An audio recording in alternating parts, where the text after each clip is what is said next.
What is blockchain and how it works? So, blockchain is a specific type of database which consists of information and which is chained together.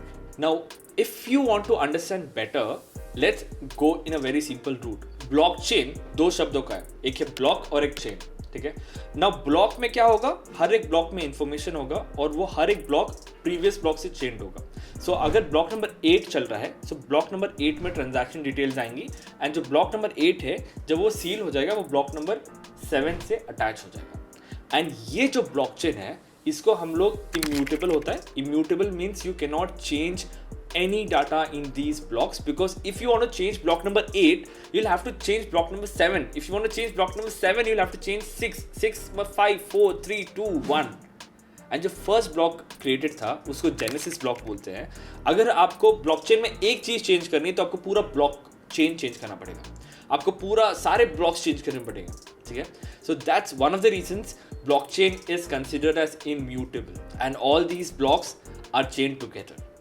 In blocks के अंदर transaction की details हो सकती है या smart contracts हो सकते हैं या कोई भी कोड हो सकता है. ठीक है. सो ज़रूरी नहीं है कि ब्लॉक्स में सिर्फ ट्रांजैक्शन डिटेल्स ही हो, लेकिन बिटकॉइन के ब्लॉक्स के अंदर ट्रांजैक्शन डिटेल्स स्टोर होती है.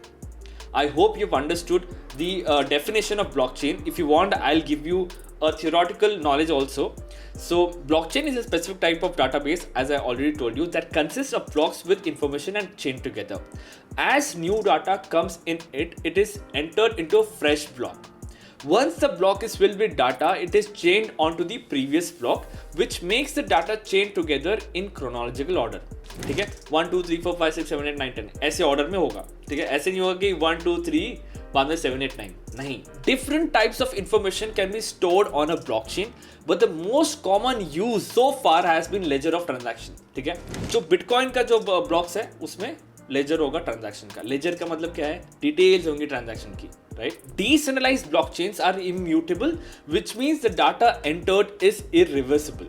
For Bitcoin, this means the transactions are permanently recorded and viewable to anyone. If you want to see कि इस ब्लॉक में किसने किसको पैसा भेजा, आप देख सकते हैं. The only difference is you will not be knowing कि ये बंदा कौन है.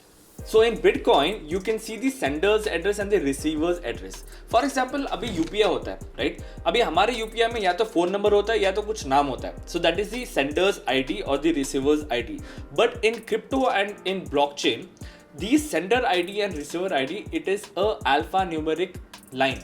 Alphanumeric word होता है बहुत बड़ा सा. ठीक है. तो ये किसका है वो आपको नहीं पता होगा. But the whole all the transactions are publicly viewable. If you know कि आपके दोस्त का पब्लिक एड्रेस क्या है, पब्लिक एड्रेस मतलब अल्फान्यूमेरिक एड्रेस क्या है, आप देख सकते हो कि उसके अकाउंट में कितने पैसे आए, कितने पैसे गए. So that's the beauty of blockchain.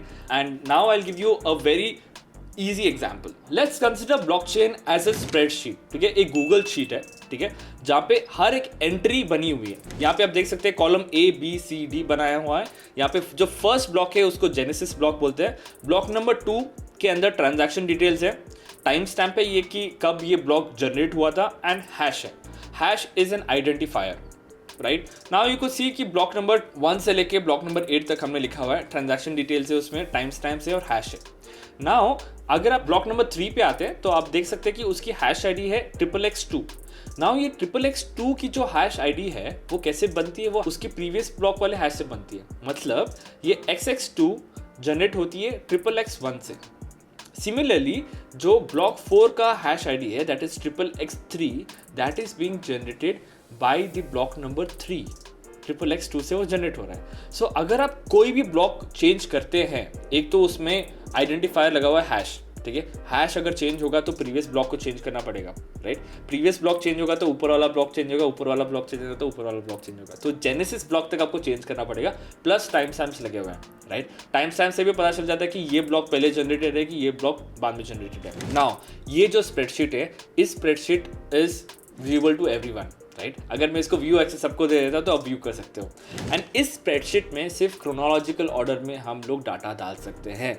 मतलब रो नंबर 8 के बाद 9 ही आएगा, 10 नहीं आ सकता.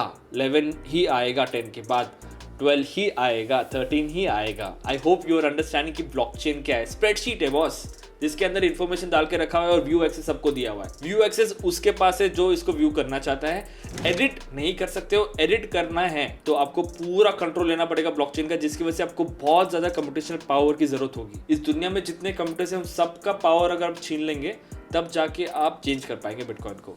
इसलिए आज तक बिटकॉइन का नेटवर्क हैक नहीं हुआ है, बिकॉज उसके लिए बहुत ज्यादा कंप्यूटेशनल पावर चाहिए चेंज करने के लिए सारे ट्रांजैक्शंस को। एंड इसमें अगर आपको कोई भी नया ब्लॉक ऐड करना है तो this only way of adding blocks here is by creating a transaction. जब एक ट्रांजैक्शन क्रिएट होगा तभी वो ब्लॉक के अंदर होगा, और हर एक ब्लॉक में हजारों ट्रांजैक्शन की डिटेल्स आएंगी। ऐसा नहीं कि एक ट्रांजैक्शन का डिटेल एक ब्लॉक में, नहीं। यहाँ पे 4x डाले मैंने, 4x मतलब ये ट्रांजैक्शंस है।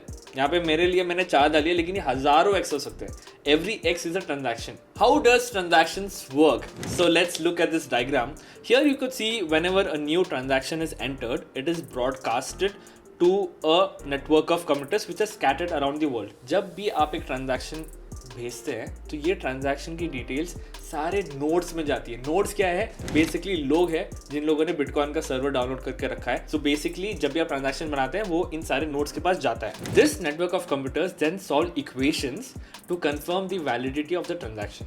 So if you send money from Pratik to Vivan, तो this transaction first goes to all the nodes across the Bitcoin network. ये लोग सारे problem solve करते हैं. So every transaction has a algorithmic problem which you need to solve. If you solve it properly, that means Pratik ने सच्ची में पैसा प्रतीक से विवान को भेजा है. So this network of computers then solve equations to confirm the validity of transactions. Once the validity of transaction is confirmed, then it gets added in the block. Now these blocks are then chained together, ठीक है, creating a long history of all transactions that are permanent in nature. तो ये जो process है ना, जहाँ पे एक सिस्टम, एक सर्वर या एक कंप्यूटर ये सारे मैथमेटिकल प्रॉब्लम सॉल्व कर रहा है to ensure, to check, to validate कि प्रतीक ने सच्ची में पैसा विवान को भेजा है कि नहीं, इसको कुछ नहीं कहते, इसको माइनिंग कहते हैं। ठीक है, माइनिंग इसी को कहते हैं। ये उसके बाद क्या होता है, ये पूरा माइनिंग कर लिया उन्होंने, ब्लॉक ऐड कर दिया ब्लॉकचेन में, यहाँ पे ट्रांजैक्शन कंप्लीट हो गया। So this is the whole process. जब मैं पैसा भेज रहा हूँ हमारे यूपीआई से आपको, तो यूपीआई कंपनी का सॉफ्टवेयर यूज़ हो रहा है, राइट। बैंक से, आरबीआई, यहाँ पे क्या है, यहाँ पे डिसेंट्रलाइज्ड नोड्स हैं जिनको माइनर्स कहते हैं। माइनर्स ये ट्रांजैक्शंस क्यों सॉल्व कर रहे हैं? क्योंकि जब भी वो एक ट्रांजैक्शन सॉल्व करते हैं, हर एक ब्लॉक के लिए उनको एक ब्लॉक रिवॉर्ड मिलता है। ब्लॉक रिवॉर्ड मतलब उनको कुछ बीटीसी मिलता है, उस बीटी के साथ साथ उनको थोड़ा ट्रांजैक्शन फी मिलता है, जिसको माइनिंग फी भी कहते हैं। So this is the whole ecosystem of how a blockchain works. I know it's crazy, I know it might be a little confusing for you guys, but do not worry. आप मुझे comment करके बताइए, अगर आपको कोई भी question है, मैं और वीडियोस इसको बना के आपको और सॉल्व करने की कोशिश करूँगा। But it's just like a spreadsheet, ठीक है। आई होप आप you have understood this scenario here.